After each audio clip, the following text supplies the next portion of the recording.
The United States Special Forces, you can't even compare with other countries. The Americans that I have worked with, especially in Special Forces, these are not your average Special Forces. Sometimes it's twice as big as I am. Golden rule is we don't talk about special operations. Most people who do talk about special operations, I think their intent is to explain what happened so that the same mistakes will not occur.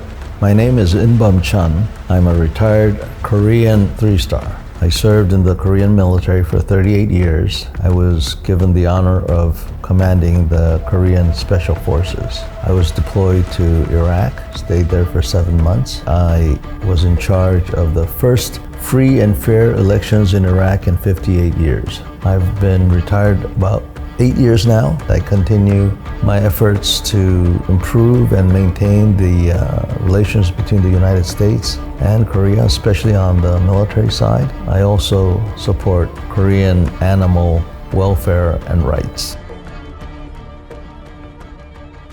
In the infinite wisdom of the Korean military, they decided that I was the best qualified to lead the Korean Special Forces because I had previously served in the Korean Special Forces when I was a major and also when I was a colonel. So I had the knowledge that was required.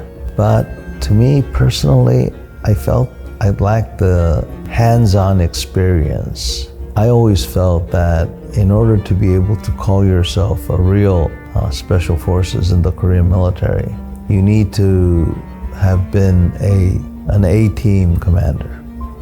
And I was never that. That's where I was relying on my right-hand man, my command sergeant major, and he helped me fill in the gap that I had. But I think because of that kind of attitude that I had, the men quickly recognized that they could trust me. Other Korean units are 90% conscripts, but the Korean Special Forces is 90% professionals. They all wanted to become Special Forces. Well, first, Americans are physically very big. Huge, an American soldier, Special Forces, sometimes is twice as big as I am. I think a lot of people would agree that Americans are decent people. And because they are decent people, they gain our respect, they gain our trust. The Americans are also a very casual people to us Asians and to many other cultures. This casual nature is oftentimes felt like arrogance. And that's why people say Americans are arrogant. But in reality, it's because of the casual nature that the Americans have. My American friends also sometimes tell me that you Koreans are too sensitive. I think that's something that the Americans need to think about as well. Maybe they are insensitive to other people. So all of these things have taught me that basically people are the same. But for the Americans that I have worked with, especially in Special Forces, again, these are not your average American. These are people who have successfully conducted hard training, who have acquired a status within their own profession. The soldiers that I've met throughout my career were probably the best of U.S. American society. Golden rule is we don't talk about special operations. Most people who do talk about special operations, I think their intent is to explain what happened so that the same mistakes will not occur, or that in the future you can plan better than you did before, and to highlight what the realities of real life is. In other words, good purposes. But the golden rule is we don't talk about things like that.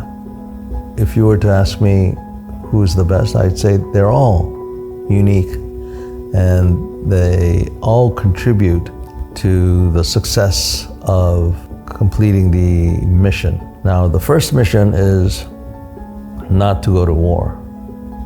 The second mission is to accomplish your mission. I think the level of mutual respect is something that's a little bit different than other units. And when I say mutual respect, it encompasses a lot of other concepts. The acknowledgement of your colleague's ability, the loyalty between these men and women, all of that is encompassed in that statement of mutual respect. The United States Special Forces commit a great deal of time and resource to train their soldiers. You can't even compare with other countries.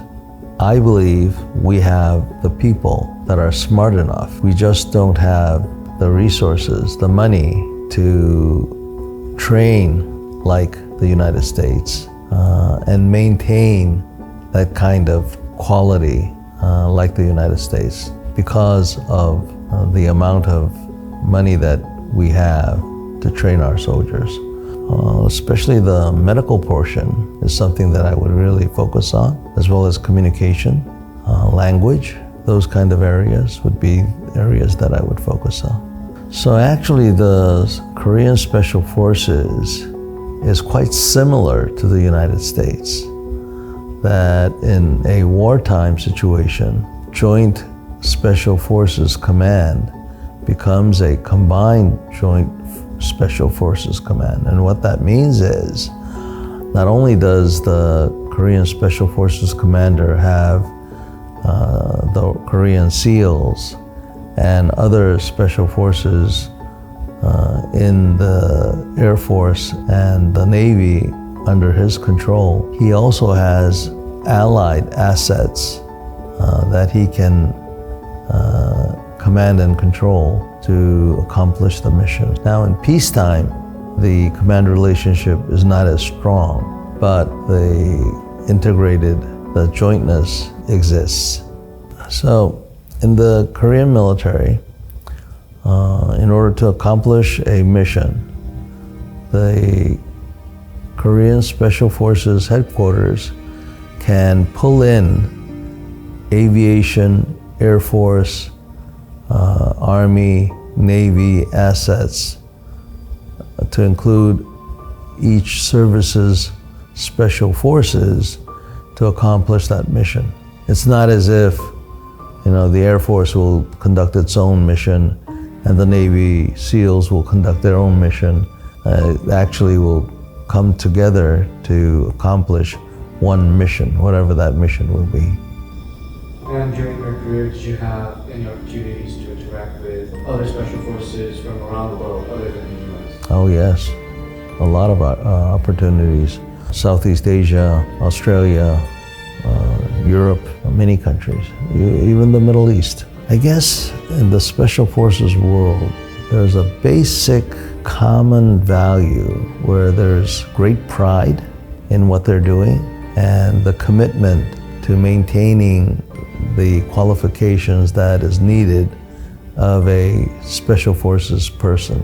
So I think wherever or whoever you are, whether it's Russian or American, Chinese or Korean, these Special Forces are at a different level than your average soldier.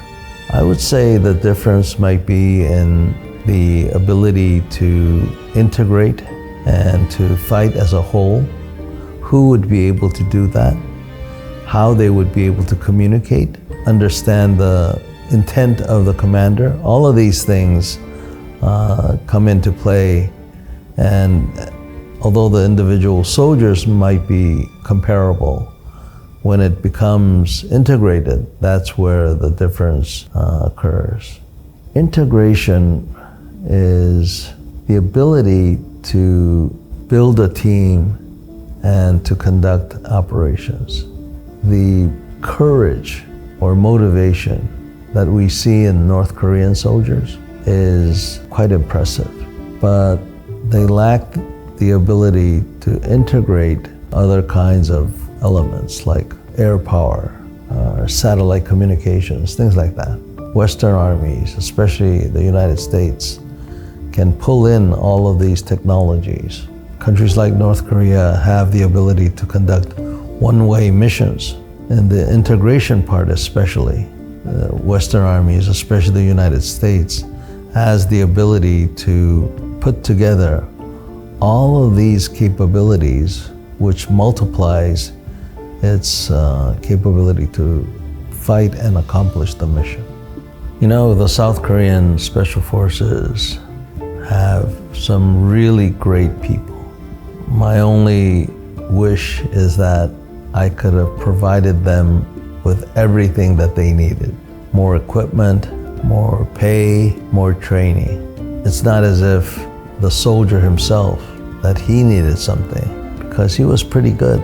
He was well motivated, he was well educated, they were very proud of who they were, and so none of that was lacking. What they really need is better equipment, better training, and some better incentives, better pay. So if we did that, we'd have a really capable unit than we have right now. Well, we need to go away from every unit having the same kind of equipment.